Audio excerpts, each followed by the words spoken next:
Hai sahabat rebahan, selamat datang di channel hiburan kamu rebahan. Amin akan membacakan kelanjutan sebuah cerita novel yang sangat menarik, yang sangat seru, yang sangat menghibur, yang sangat membuat kita penasaran jika tidak mengetahui cerita kelanjutannya, yang sangat layak untuk diikuti dari awal hingga akhir. Tetapi sebelum melanjutkannya, pastikan kalian sudah subscribe channel ini dan aktifkan lonceng notifikasinya agar tidak ketinggalan jika admin upload video terbaru. Jika kalian menyukai cerita seperti ini, jangan lupa like. Jika berkenan, share juga ke teman lainnya agar teman-teman lainnya juga mendapatkan informasi hiburan di channel ini. Baik, kita lanjutkan di part ke-278 bertempat 278. Namun karena gala festival musim semi adalah pesta yang sangat dinantikan oleh semua orang di seluruh negeri, Gyukiyi pun tidak berani meremehkannya. Jadi Gyukiyi pun memutuskan untuk terbang besok pagi, dan untuk saat-saat selanjutnya Gyukiyi akan fokus mempersiapkan gala festival musim semi. Saat makan malam, Gyukiyi bertanya lagi kepada Yichen, "Kakak Yichen, aku besok akan pergi dan tidak bisa tinggal untuk menemanimu. Kamu berjanji akan datang minggu depan ke Yanjing untuk menemuiku dan ayahku, bukan?" Ya, Yichen mengangguk dan berjanji dengan sungguh-sungguh, "Saat aku selesai mengenangani masalah yang ada, aku pasti akan pergi ke sana minggu depan." Gyukyuyi tersenyum bahagia dan berkata, "Kalau begitu besok aku akan kembali dan menunggumu di Yanjing." Yichen tersenyum, "Sampai jumpa di Yanjing." "Kakak Yichen, bisakah kamu mengantarku ke bandara besok?" "Bisa." "Baiklah, kalau begitu sudah diputuskan." Kebetulan sekali kompetisi sanda perguruan tinggi tingkat internasional akan memasuki babak semifinal besok pagi. Kinoksu akan melawan pemain Australia dalam kompetisi kali ini. Sementara itu Nanaku akan melawan pemain Amerika. Jika Kinoksu menang di semifinal ini, maka dia akan bertemu dengan pemenang pertandingan semifinal lain. Lalu keduanya akan bertemu di final untuk memperebutkan kejuaraan. Yi Chen sangat percaya diri terhadap Qin Oksu, dan dengan kekuatannya saat ini, Yi Chen percaya Qin Oksu bisa memenangkan kejuaraan. Namun Yi Chen juga berharap Nanaku bisa mengalahkan pemain Amerika itu di pertandingan semifinal besok, kemudian bersaing dengan Qin Oksu untuk merebutkan juara di final. Sejujurnya kompetisi ini tidak adil bagi Itu Nanaku. Awalnya Itu Nanaku sudah bisa dipastikan akan memenangkan kejuaraan kompetisi ini, tetapi karena Yi Chen membantu Qin Oksu meningkatkan kebugaran fisik Qin Oksu dengan menggunakan kekuatan spiritual dan obat ajaib, Qin Oksu pun seketika seperti terlahir kembali. Hal tersebut sama seperti merebut medali kejuaraan dari tangan Itu Nanaku. Karena Yi Chen memiliki kesan baik terhadap Itu Nanaku, jadi Yi Chen berharap Itu Nanaku bisa mendapatkan medali perak. Lagi pula, gadis Jepang itu sangat terobsesi dengan seni bela diri dan sudah berlatih keras sekali. Dia sudah mulai latihan sejak masih kecil, dan meskipun dia tidak bisa mendapatkan posisi juara satu, setidaknya biarkan dia mendapatkan posisi juara kedua. Keesokan harinya, pesawat Gugi lepas landas pukul setengah 9 pagi, sementara semifinal kompetisi senda perguruan tinggi tingkat internasional dimulai pada pukul 10. Jadi, Ichen berencana untuk mengantarkan Gyugi terlebih dahulu, baru kemudian pergi ke gimnasium untuk melihat pertandingan Qin Oksu. Pagi-pagi sekali, Yichen menemui ayah mertuanya, yaitu Su Changkun. Dia berkata kepadanya, "Ayah, apakah ayah akan memakai mobilnya siang nanti?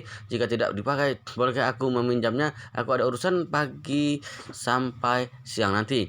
Su Changkun terkekeh dan berkata, "Siang nanti aku mewakili Asosiasi Kaligrafi dan Lukisan. Kita akan pergi ke Universitas Lansia untuk memberikan kuliah mengenai identifikasi barang antik." Sambil mengatakan hal tersebut, Xie Changkun memberi Yi Chen sebuah tatapan. Arti dari tatapan itu adalah, "Kamu sudah paham soal ini?" Yi Chen langsung paham dan dalam sekejap. Ini pasti karena saat kegiatan di Universitas Lansia bersama Asosiasi Kaligrafi dan Lukisan waktu itu, sang ayah mertua bertemu dengan Han Making.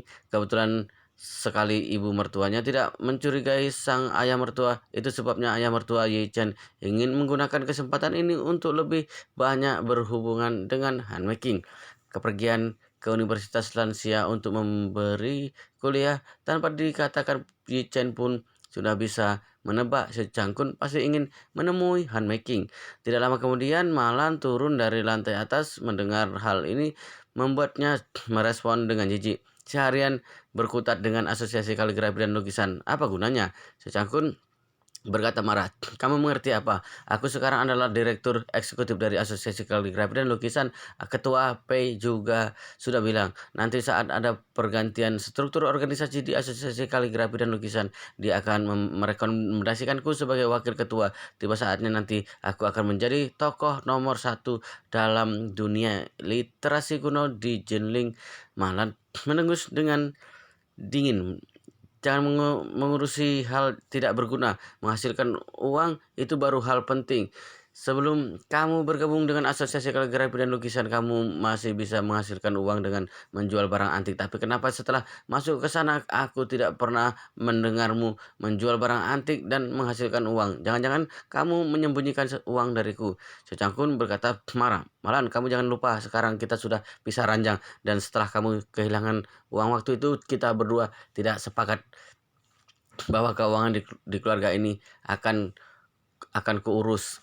Jika kamu sama sekali tidak punya hak mengaturku. Malan mengatakan gigi dan berkata, baiklah, Secangkun, kamu merasa sudah hebat sekarang. Kamu benar-benar berpikir hanya karena kita sekarang pisah ranjang, aku lantas tidak bisa melakukan apapun terhadapmu. Percaya atau tidak, aku tidak akan melakukan hal lain hari ini. Aku akan langsung pergi ke asosiasi kaligrafi dan lukisan, lalu bertengkar hebat denganmu di depan semua orang.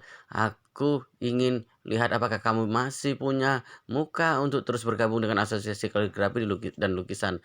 Malan lanjut berkata dengan penuh amarah, pergi satu kali tidak cukup. Aku akan memberimu paket 1 bulan. Sebulan ini aku akan pergi ke asosiasi kaligrafi dan lukisan sebanyak 30 kali supaya kamu puas. Secangkun seketika langsung merasa takut. Secangkun memahami sifat Malan. Jika Malan berkata demikian maka dia pasti akan melakukannya. Secangkun telah bersusah payah mendapatkan posisi di asosiasi kaligrafi dan lukisan. Dia juga mengatasnamakan asosiasi kaligrafi dan lukisan supaya bisa lebih sering bertemu dengan handmaking. Mana bisa Malan menghancurkan semua usahanya. Rubah betina yang satu ini dari awal memang orang yang nekat. Sekarang 2 gigi depannya tanggal dan melihat sangat memalukan dan terlihat sangat memalukan. Bagaimanapun juga Sio Cangkun tidak bisa membiarkan Malan pergi ke asosiasi kaligrafi dan lukisan dan mempermalukan dirinya. Lebih penting lagi jika Malan mengawasi asosiasi kaligrafi dan lukisan kemudian tahu bahwa handmaking sudah kembali ke Tiongkok dan Sio Cangkun sendiri banyak membuat interaksi dengan handmaking, maka Malan pasti akan membuat kekacauan di asosiasi kaligrafi dan lukisan serta di Universitas Lansia. Wow, luar biasa sekali guys ceritanya, sangat seru, sangat menarik, sangat menghibur, sangat membuat kita penasaran jika tidak mengetahui cerita kelanjutannya. Tetapi sepertinya di video ini sampai di sini dulu, kita akan lanjutkan di part berikutnya di video selanjutnya. Pastikan kalian sudah subscribe channel ini dan aktifkan lonceng notifikasinya agar tidak ketinggalan jika admin upload video terbaru. Jika kalian menyukai cerita seperti ini jangan lupa like, jika berkenan share juga ke teman lainnya agar teman-teman lainnya juga mendapatkan informasi hiburan di channel ini. Baik, kita lanjutkan di part berikutnya di video selanjutnya.